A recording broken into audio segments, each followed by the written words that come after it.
Hello and welcome back to Matt Smart Cars and welcome back to the M135i. Now, since the last time I did an update, a few things have happened, so just wanted to have a little catch up. So, if you didn't watch my last video, I had a few issues with the car.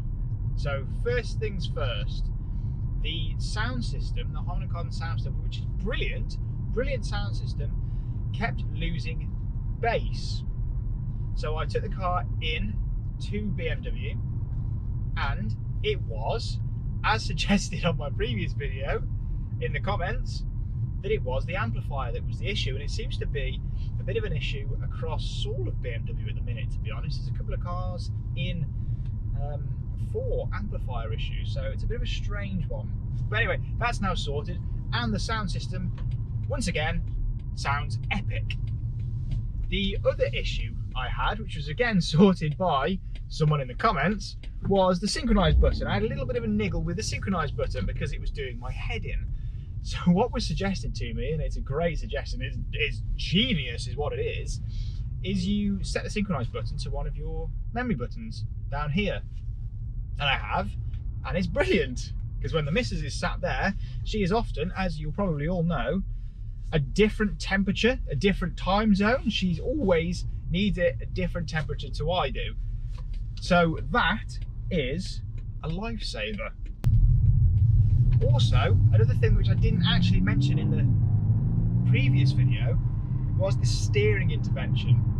Now, I've had that, I don't know why, but previously, these cars, so let's start from the beginning. These cars have steering intervention. They have all these safety systems. So when you stray over the white lines, which we all do, whether we mean to or not, the car tugs you back in, which sometimes, other than being very annoying, can actually be quite dangerous in my opinion. And you have to go into the settings and turn it off in the iDrive. And every time I did it, it turned itself back on when I started the car. And it actually said on the screen that it will be restarted every time the ignition's restarted, so the car's restarted. However, all of a sudden it stopped doing that. Ever since it went into BMW, obviously it's been plugged into the diagnostic. Whether they've done something to it or whether it's just happened, I don't know. Whether it's an over-the-air update, I don't know. But it stopped doing it now, thankfully. And that, to be fair, they were my only real issues with the car. And everything now has been ironed out. And I've done actually nearly 2,000 miles. As part of my job, I do a lot of travelling. I'll catch you up on some of the things that's been going on actually with Rybrook TV, which is my main job. Main cars that I drive all go onto that channel. So if you haven't seen that, I'll catch you up on what's been going on in some of the cars that we've been filming recently. But yeah, I've done nearly 2,000 miles. My last update was only 2 weeks ago. I was on 1,000 miles, so I'm doing roughly 1,000 miles every 2 weeks. And I have to say that the car now feels like it's loosened up again. It feels really on its toes. I think that the tone of the noise has changed, whether it's just me imagining this thing, but for me, I think the tone of the exhaust has changed, strangely. Whether it has or not, I don't know. But anyway, that's the M135i. Let's have a little update of what's been going on over on Rybrook TV. Now, I've driven some pretty damn epic cars in the last couple of weeks.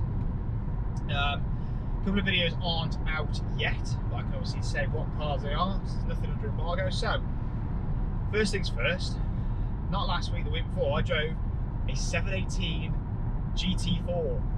Oh, what a machine that was! It was everything I expected it to be, and so much more. That video is already on Rybrook TV. What else have we been doing? We did a Jaguar F-Pace yesterday with an incredible shoot, which actually I won't say too much about because that video is going to be epic when it comes out. I also drove, the day before that, a Bentley Flying Spur V8, which was a big old thing, but was highly impressive. I've already driven the W12 Flying Spur, but the V8 is the more driver-focused car, and it really lived up to that. And then coming up very soon, there's a couple of Lamborghinis, which I'll be doing a video on for this channel as well. Yeah, McLaren Artura, it'd be really cool to see that. There's loads of really cool cars coming. 128 Ti as well. That is in the pipeline. I really want to get my hands on one of those, which I can do. It's just having the time at the minute to get hold of one and be able to make a video. Because, well, I've driven that car many, many times, and without ruining that video, it's epic. Really great. But I really want to do a video how it compares to this car, so stay tuned for that. But yeah, that's about it really. Just a very, very quick vloggy update on some of the issues that I had on the car, how they were resolved, and that they now are all resolved. And I'm still loving the car to bits. So, thanks for watching. Subscribe to the channel for plenty more content to come, and I'll catch you next time.